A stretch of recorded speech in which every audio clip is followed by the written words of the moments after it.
Professor de Física Newton, prova de conhecimentos gerais, Unesp 2023, resolvendo as questões da primeira fase. Questões de física. Deixe o seu like e inscreva-se no canal. Questão 76. O termopar é um sensor de temperatura constituído por dois fios metálicos distintos, 1 e 2, unidos em uma das extremidades pela chamada junção de medida, e conectados na outra extremidade a um voltímetro, conforme a figura. Como esses fios são constituídos de metais diferentes, o voltímetro indica uma diferença de potencial que depende da temperatura lida pela junção da medida. Essa diferença de potencial é interpretada e determina a temperatura lida pelo termopar. Os termopares são classificados com letras, dependendo dos metais utilizados em sua confecção. O gráfico mostra como varia a diferença de potencial U lida pelo voltímetro em função da temperatura θ, indicada por três tipos de termopares, E, K e N.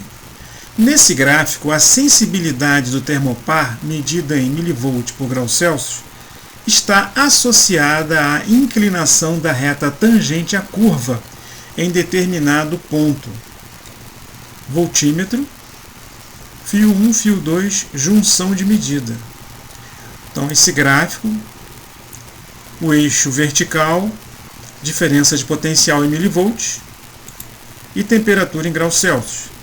De acordo com o gráfico, vamos analisar as letras A, B, C, D e E. Letra A, para uma mesma temperatura, a diferença de potencial lida pelo voltímetro é menor para o termopar do tipo E do que para o termopar do tipo K.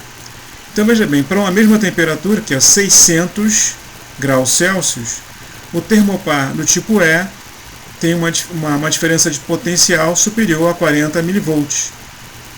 E o termopar do tipo K tem uma diferença de potencial superior a 20 mV. A diferença de potencial do termopar tipo E é superior à do tipo K, para uma mesma temperatura. Aqui está dizendo que lida pelo voltímetro é menor para o termopar do tipo E, então está errado, né?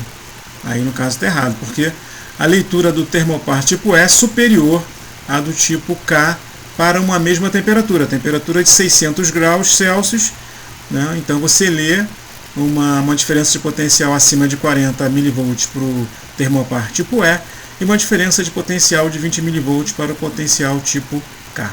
Então a letra A não serve, está errado. B. O termopar do tipo E apresenta uma sensibilidade menor do que o termopar do tipo K para qualquer faixa de temperatura. Ok, então olha só. A sensibilidade do termopar medida em mV por grau Celsius está associada à inclinação da reta tangente à curva. Então vamos ver, o termopar do tipo E apresenta uma sensibilidade menor. Veja bem, a inclinação desse termopar aqui, dessa reta, é superior à do tipo K. Essa reta é mais inclinada do que essa tracejada aqui. Então a letra B está errada. Letra C. Para uma mesma diferença de potencial lida pelo voltímetro, o termopar do tipo N indica uma temperatura maior do que o do termopar do tipo E. Então, olha só, para uma mesma diferença de potencial, então você pode ver que a temperatura do termopar do tipo N é superior à do termopar do tipo E. Está certo aqui, né? O termo tipo N indica uma temperatura maior, está certo. Então essa aqui está correta, a letra C. Letra D. Na faixa de 600 graus Celsius a 1200 graus Celsius, a sensibilidade do termopar K é maior do que a sensibilidade do termopar N. Então veja bem. Você pode ver que a sensibilidade tem relação com a inclinação. E os dois têm a mesma inclinação. Então ele está dizendo aqui que a sensibilidade do termopar do tipo K é maior. Não. A sensibilidade é a mesma, porque eles têm a mesma inclinação. Está errado. Letra E. Dos três tipos de termopares, o do tipo N é o que apresenta maior sensibilidade. Então você pode ver que o E aqui tem maior sensibilidade, porque tem maior inclinação, né? Resposta letra C. Obrigado.